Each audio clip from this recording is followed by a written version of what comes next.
Hi, I'm Marina L. Reed. You can find out more about me on my website, marinalreed.com. I'm here to do some reading from my books today. I'll just tell you a little bit about me first. I grew up just around the corner from Orangeville in Mono Mills on a farm called the Yellow Briar Farm. And there has been things that have been written about it, and In the Hills has had some things written about it, and there's a book about it. So it's kind of an interesting place to have grown up. We even had our own ghost. Then I went off and did my university and worked as a researcher and a producer at CBC Television in Toronto, then as an educator in different countries, as well as this one. And from there, I decided that I wanted to do my art full time. Through all my careers, I've always been a writer. I've always been writing. I've always been doing my art. And so now I decided to do it full time. It was a bit of a difficult decision, but I'm so glad that I did it because it's wonderful to do what really is in your heart. And it's that creativity is really motivating and it keeps me happy. So it's a great decision.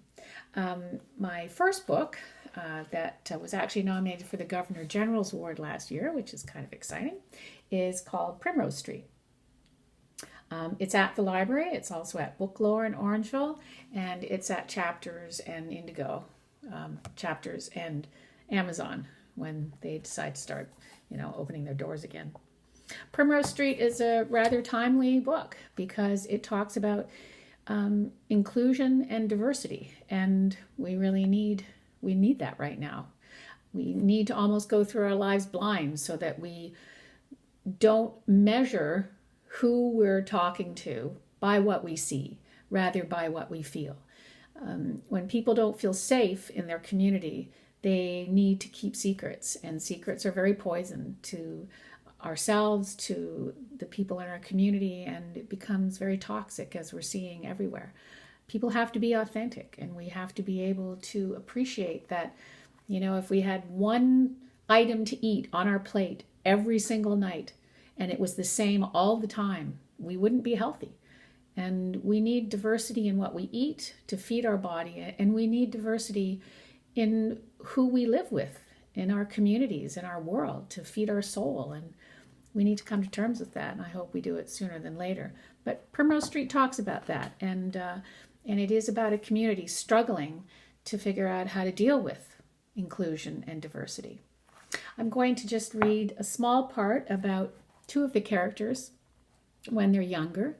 As they get older, there are some great struggles that occur for both of them. But this is what it was like for them when they were children on Primrose St. There was one chestnut tree on Primrose St, amidst the forest of maples that majestically stand watch over homes. It stands outside 20 Primrose St, near Ruth's house. Jessica and Phil used to play under the tree as children. They loved to collect the blossoms in the spring, and Phil would make flower crowns for Jessica. The tree marveled at the games the two played and would sprinkle them with more flowers for fun. She would be the princess, and he chose to be the jester rather than the prince. The tree would adorn them with fragrant white flowers. Often there were so many blooms that Jessica could lie on the ground and Phil would cover her with the wispy white petals until only her toes were exposed. Then it would be his turn, and she would bury him. They would sit and talk and play until lunch, when one of their mothers showed up with a picnic lunch for them: egg salad sandwiches, 2 cans of iced tea, a sliced apple to share, and 2 granola bars with the little marshmallow bits that they both loved. They would spread out the fare on the white carpet of chestnut whites and take their time. On hot days in the summer, they set up a lemonade stand together, splitting the proceeds equally, 20 cents each. After grade 4, Jessica went to a different school, and they played together less and less often. Jessica would sometimes sit at her kitchen table and watch the chestnut limbs bending gracefully under seasonal winds, remembering how she played with Phil and regretting how growing up can change things. She would wave when Phil would ride by on his bike, and sometimes they would stop, sit together and lean against the bark of the chestnut and chat for a bit. As they got older, more and more things took their time away from each other. and the chestnut tree.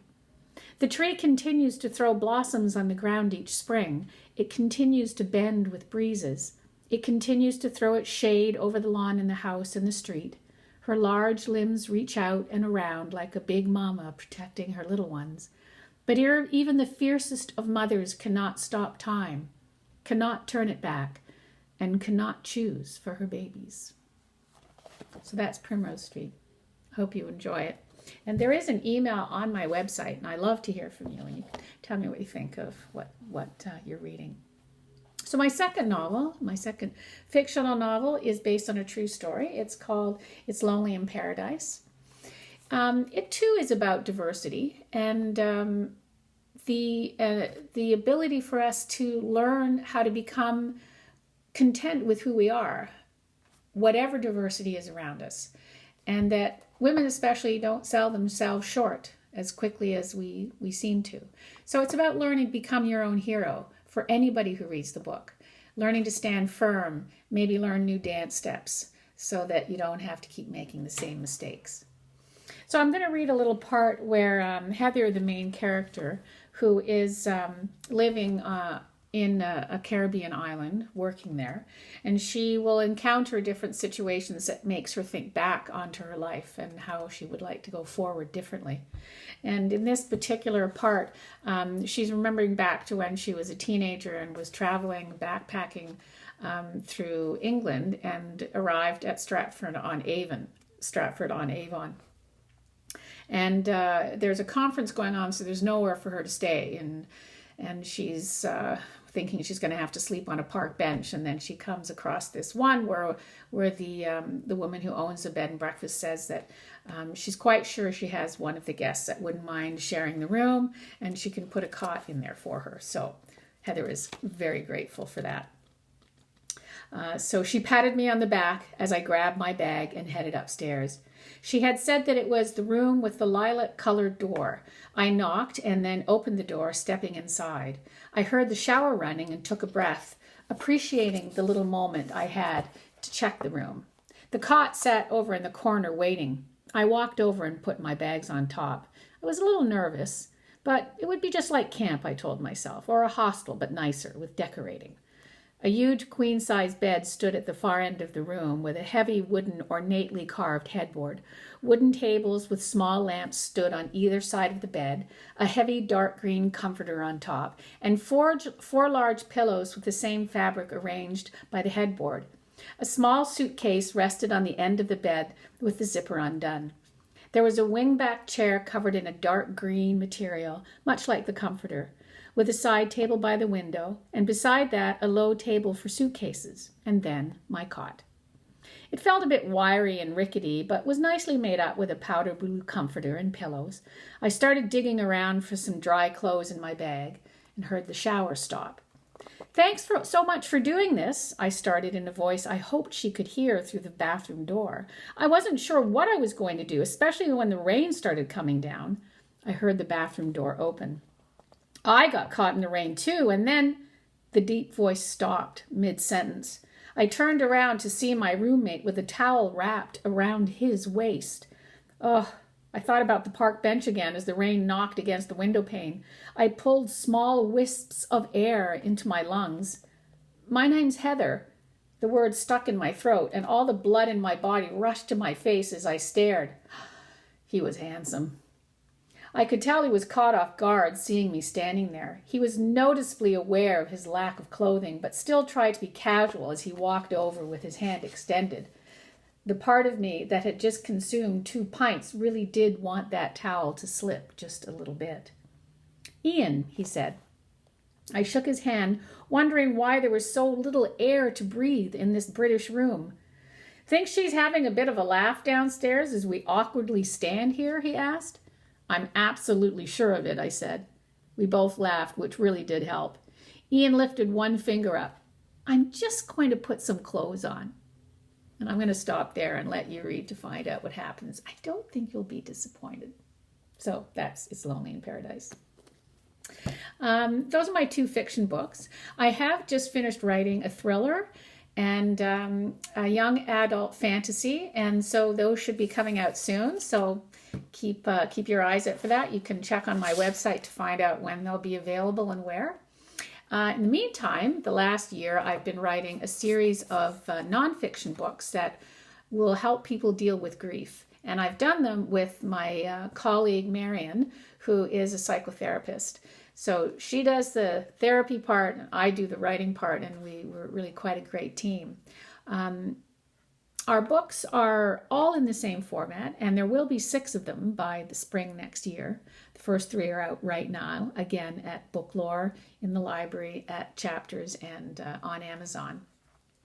The format is that when you read them, it's like you're reading a diary entry, and then there are responses from Marion. She's quite adamant, though, that people realize that it doesn't have to be a therapist, that these books not only are for the person who's grieving, but for the person who wants to help the person that's grieving. Because often we don't really know what to say to somebody who is so swept up in suffering. And the responses here to the moments will be extremely helpful so that you can know how you can help someone, what their mindset is, what they're thinking. The other really important thing about these books is that we stepped away from the stages of grief that we all know, but really are not applicable to somebody who is suffering in grief. They were designed for palliative care, for people who were actually dying. And so we have shifted it because grief isn't linear. It doesn't go from one stage to the next and then you're good to go. It's really more like a spiral or a web.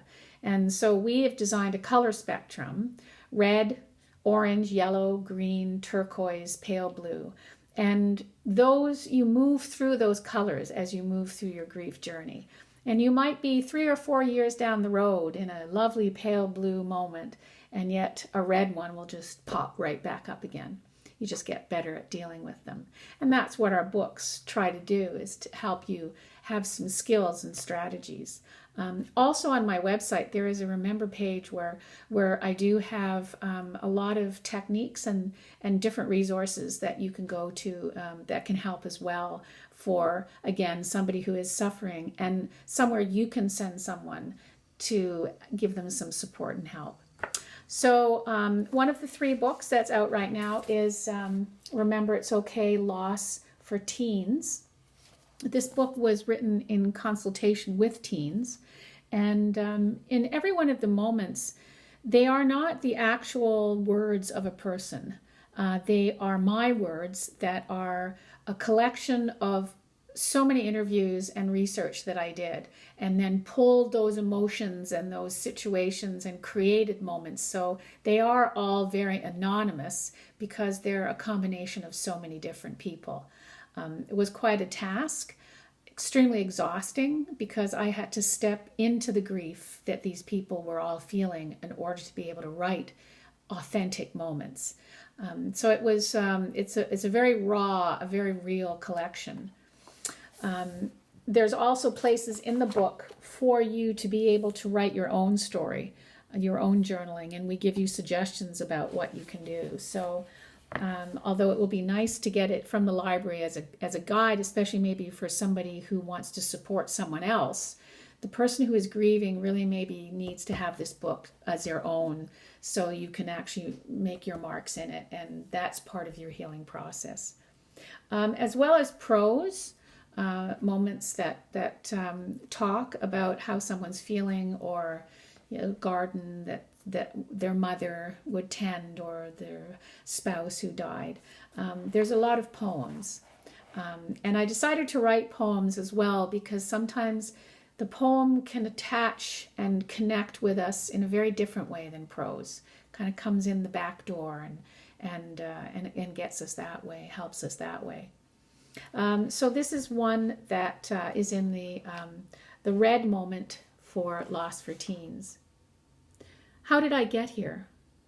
I know that I'm zoned out, but I can't zone in. The answer that was given.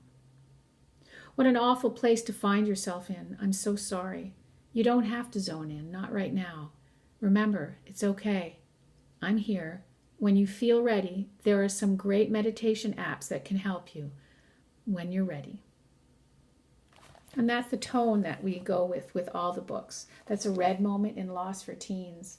The other one is Loss of a Partner, which is particularly special for me. The whole series actually started as a result of my husband dying very suddenly, and feeling all the books that I looked at were just so full of words, and I just didn't have the ability to read that many words. And that was one of the things we were very aware of in writing these books. Sometimes the pages don't have very much on them at all, but what's on it is very important.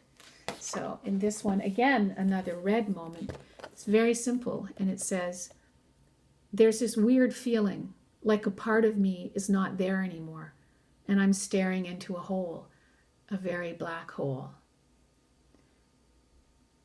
Tell me more about the hole, asks Marion. Later, we do discuss the hole, because the hole can actually be a feeling of suicide, and we have that one takes a little longer, and it's more of a conversation, helping somebody see how they can look at it differently. And it's extremely wonderful how Marion leads us through that. So, Loss of a Partner. And the last one, sadly very relevant right now with what's going on, is Loss of a Parent. Sometimes our connections with our parents can be wonderful, sometimes not so wonderful. It's an extremely complex kind of relationship. And from all the interviews that I did, I came to see that really clearly. So this book tries to find the balance between them, at the same time dealing very directly with both kinds of relationships, so everybody can find healing in this book. And I'm going to read a poem from The Pale Blue Moment, the complete opposite side of the color spectrum. My voice was so small when my parents died. Slowly it began to speak, find confidence, become my new voice, connected. My mom and dad, a voice we now share. So that's where the poems can become, very, very special. If we go back to an orange moment, this one is a difficult one, which is what happens in grief. I can't forgive God for taking my dad. He was my shelter in a storm. He was the place of comfort and advice. His grandkids couldn't wait for him to visit and build Lego with them. They would all sit on the floor, sucking popsicles and making castles. He was so amazing. I just loved him so much. I've become superstitious. Can't miss an opportunity to make a wish or throw salt over my shoulder. God is there, but I won't talk or have a dialogue. My dad's death shattered it all for me. My world is shattered. The response. He sounds like an amazing dad. I can see how you feel shattered by his loss. It's okay not to be able to forgive God right now. Really? Yes. In your grief, all your emotions are okay. They are yours. Be gentle with yourself. And that's a great place to stop, because I think all the books that I write talk about authenticity and being gentle with yourself as well as others. So I hope you can enjoy these books. And again, marinalread.com. Send me an email and let me know what you think. Anyway, it was nice being with you today. Namaste.